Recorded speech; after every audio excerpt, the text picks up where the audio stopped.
Добар ден, драги пријатели, добродојдовте у денешнава нова епизода од нашето шоу.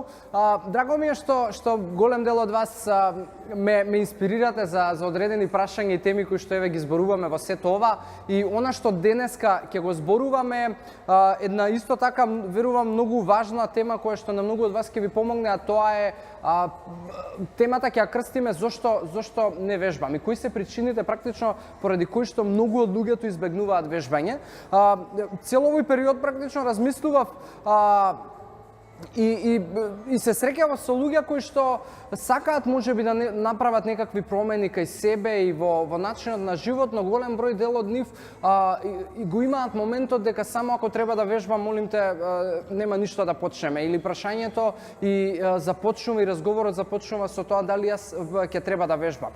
Многу луѓе се уплашени од вежбањето и практично размислувајќи дојдов до заклучок дека голем дел од нас следиме погрешен пример на луѓе кои што вежбаат. Што со тоа сакам да кажам? Тоа не значи дека постојат луѓе кои што погрешно вежбаат или луѓе кои што премногу се експонираат, па не треба тоа да го прават.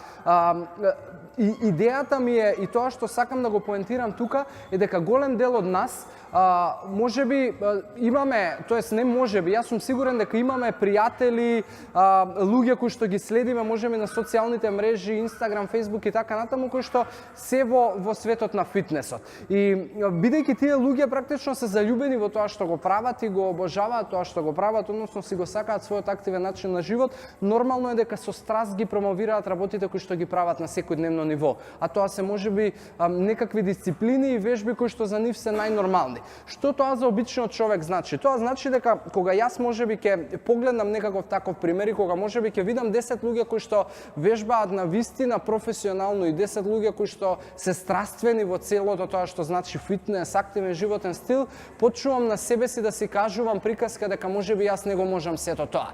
И почнувам на себе си да си давам причини зошто јас никогаш не би го постигнал сето тоа и најголемиот проблем што луѓето го имаат е тоа дали некој ќе им се смее или дали тие ќе изгледаат смешно и ќе се срамат можеби доколку се приклучат на одредена група за вежбање.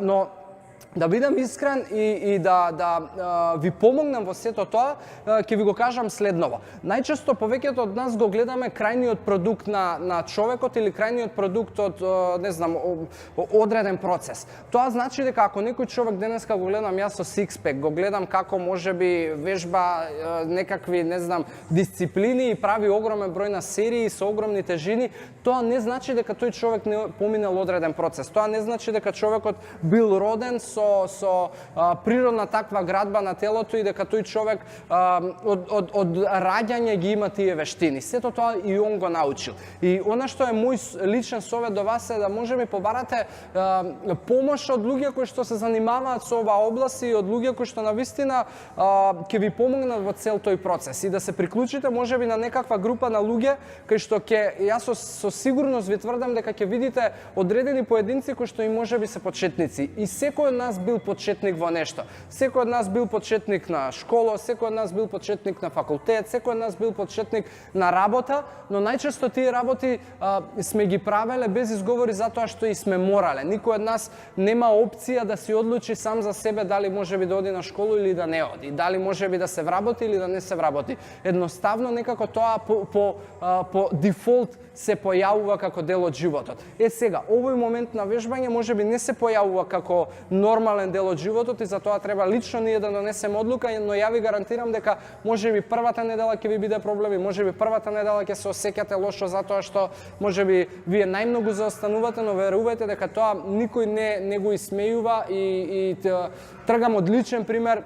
Ја пред се никого не би го исмејувал затоа што можеби е почетник и ја никого не би исмејувал затоа што и јас сум бил некогаш почетник. Моите почетоци биле со 105 килограми, моите почетоци беа на искачување до средно водно кои што траеја по 1 сат и кои што не знам, сум мислел дека нема да ги преживеам, но верувајте дека се е тоа процес и еднаш кога тој процес ќе тргне и кога ќе почнете да ги гледате првите резултати резултати од можеби менувањето на вашето тело, во тој случај ќе почне да ви се создава возбуда и ќе почнете да се влюбувате во процесот и да имате визија за крајниот продукт. Така да воопшто не се плашете и немојте да се секирате за тоа кој што мисли или како мисли. На крај крајва никој ништо не мисли, секој има свој личен процес, секој има свој индивидуален пат и секој пат е во ред и никој пат од тоа не е срамен.